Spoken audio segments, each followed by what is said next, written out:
Sunan Bonang dan kisah dakwah Islam melalui gamelan dan sastra.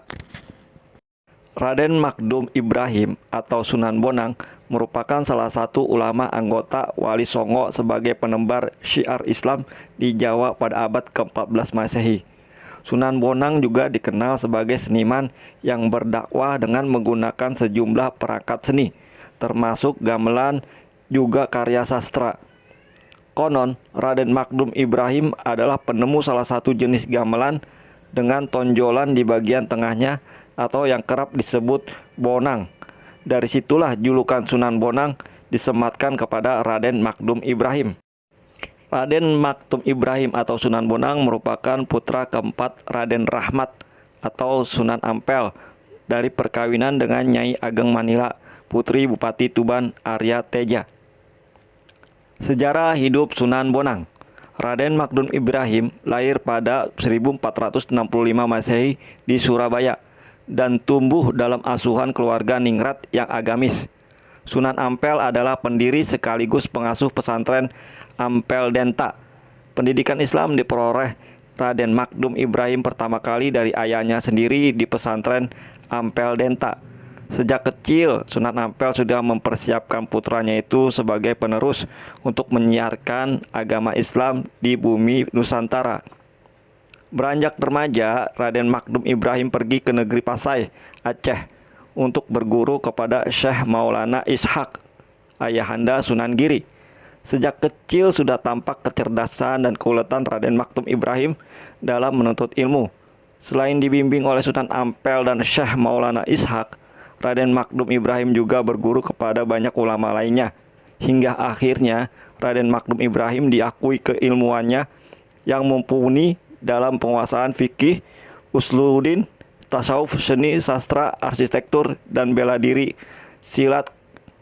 Kelak, keterampilan silat Sunan Bonang berguna ketika ia mengalahkan seorang perampok bernama Raden Said.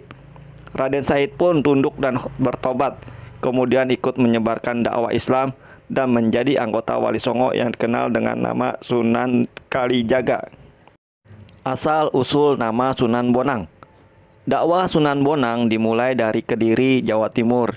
Ia mendirikan langgar atau musola di tepi Sungai Berantas, tepatnya di desa Singkal. Diceritakan Sunan Bonang sempat mengislamkan Adipati Kediri, Arya Wiranatapada, dan putrinya. Usai dari Kediri, Sunan Bonang bertolak ke Demak, Jawa Tengah, oleh Raden Patah, pendiri sekaligus pemimpin pertama Kesultanan Demak. Sunan Bonang diminta untuk menjadi imam masjid Demak. Ada satu lagi versi berbeda terkait penamaan Sunan Bonang yang disematkan kepada Raden Makdum Ibrahim.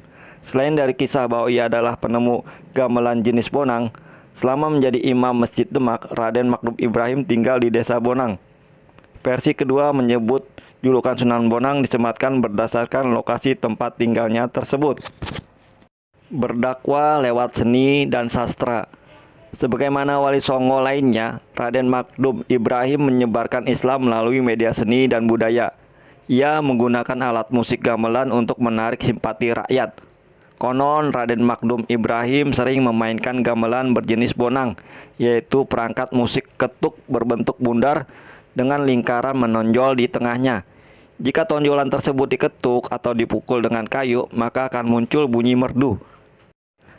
Raden Makdum Ibrahim alias Sunan Bonang membunyikan alat musik ini yang membuat penduduk setempat penasaran dan tertarik. Warga berbondong-bondong ingin mendengarkan alunan tembang dari gamelan yang dimainkan Sunan Bonang. Ia mengubah sejumlah tembang tengahan mencapat seperti Kidung Bonang dan sebagainya. Hingga akhirnya banyak orang yang bersedia memeluk agama Islam tanpa paksaan.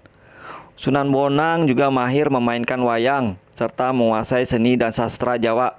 Dalam pertunjukan wayang, Sunan Bonang menambahkan ricikan yaitu kuda, gajah, harimau, garuda, kereta perang, dan rampogani untuk memperkaya pertunjukannya.